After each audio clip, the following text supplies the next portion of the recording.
Shabbat Shalom.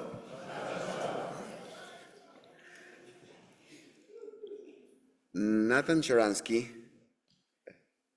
introduces himself usually as the member of the Knesset who was first in prison and then a member of the Knesset, and not backwards. During his 9 years in prison, Nathan Sharansky cried only twice. According to his first memoir, the book Fear No Evil, 1998, he later wrote another one, I think 5 or 6 years ago. The first time he cried was after the trial that condemned him. The second time was when he learned his father passed away. He described the first tears of relief, and the second ones as tears of a helpless child. I'm going to quote, "I suddenly felt alone and felt that nobody and nothing was protecting me." According to Sharansky himself, that feeling didn't last long. He got a telegram from Avital, his wife, saying, "I am with you." Most important of all, he says, was the pocket sound book that he had received fortuitously in his cell. "I didn't want to do anything on the day I received the telegram, nor on the following day, but then I remembered the sound book. I opened it and immediately decided that I must read all 150 psalms, not sometime in the future, but starting today. The print was very tiny and my eyes began to hurt as soon as I looked at the text.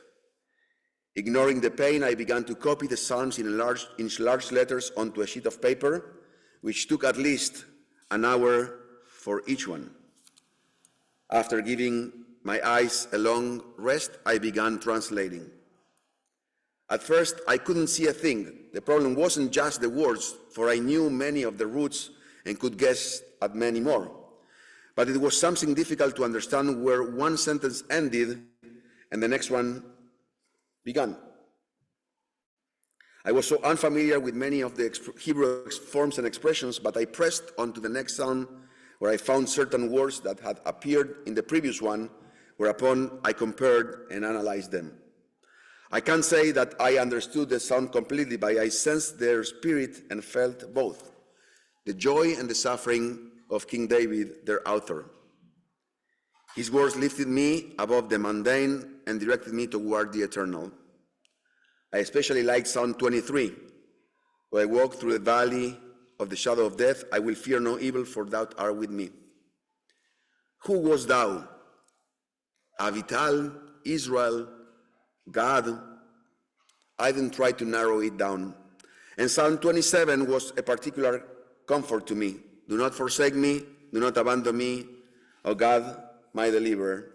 Though my father and my mother abandon me, the Lord will gather me in.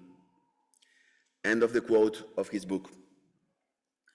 For the first time, since his birth in Parashat Shemot, Moses is not mentioned in the Parsha. Parashat Tetsave is the only one since Moses was born that Moses is not mentioned. And we can feel that he's missing. Many reasons have been given for his absence. Some explain that the day of Moses' passing, the 7th of Adar, almost always occurs in this week. Moses was born and died on the same day, exactly 120 years on the 7th of Adar. And the absence of his name is an appropriate symbol of his demise. Others suggest that it is as a result of Moses' own words. Remember the golden calf episode? The people had sinned, and God was going to wipe them out and start over again with Moses and his own dynasty. Moses defended his errant flock before God, arguing for their forgiveness. And if not, well, Moses used some very strong words there. Mecheni na misifrecha asher katavta. Erase me from your book that you have written. Moses himself said that his name should be erased from the Torah if God would not forgive God's people. So even though God did forgive the people of Israel, The words of a tzaddik, of a very righteous person, are eternal and leave always an impression. Not just the words of a tzaddik, but in this case, for sure. The effect of those words, therefore, was that somewhere in the book, in the Torah, in the 5 books of Moses, his name would be erased. So Moses is not mentioned this week. Also, this parsha is about the garments of the Kohen Gadol, the high priest.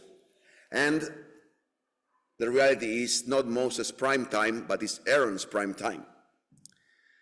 So this year, the mentioning of, or the absence of mentioning of Moses comes together with no mentioning of God in the book of Esther.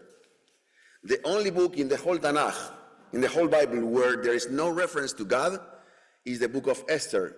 And probably the connection is that the word or the name Esther comes or has a relationship with the word nistar, hidden. God is hiding. I once heard the beautiful explanation from my teacher, Gustavo Perednik. He says that with the letters of the word Tetsave, we can form the word tzavta, togetherness, all together. When the leader is not present, when we lack leadership, when we struggle to feel God's presence, we need to remain together, because at the end of the day, we are not alone. I will fear no evil, for thou art with me. Sharansky's story reminds us that even in the darkest place, in a cold prison, in the gulag, even when it seems that no one is watching, faith can sustain us. Our faith keeps us united. Esther, the queen, risked everything for her people. And Moses' leadership transcends his name or when he's not mentioned. Even when we cannot see God or we search for clear leadership, even when we feel lost, we're never truly alone. And also, today we read Parashat Zachor, a commandment to remember. It's a commandment from Moses to the Israelites. Remember what Amalek did to you when you left Egypt. It's a paradoxical commandment to remember and at the same time to erase the name of Amalek from existence. So where is Amalek? The reality is that there's no Amalek anymore. Already in the Talmudic times, the sages ruled that since the Assyrian king Sanherib had scrambled all the nations, Amalek could no longer be identified.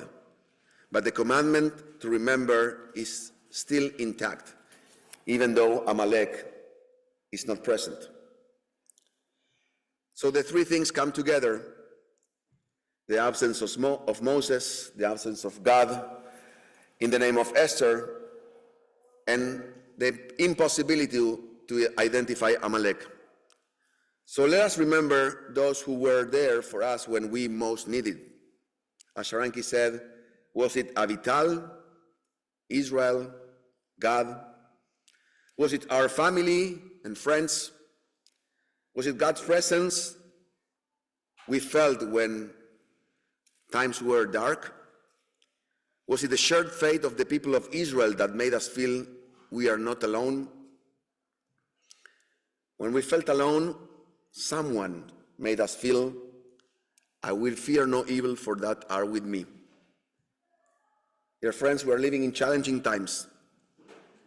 Faith is not about certainty. It is the courage to live with uncertainty. We should fear no evil, for we are not alone. Zachor, remember to extend your hand to those in need. They can feel your presence, and also they can feel your absence. Zachor, remember those who were with you and those who are with you. Zachor, remember you are not alone, for we are here together. Zachor, remember you are not alone, for that are with me. Shabbat Shalom umeborach.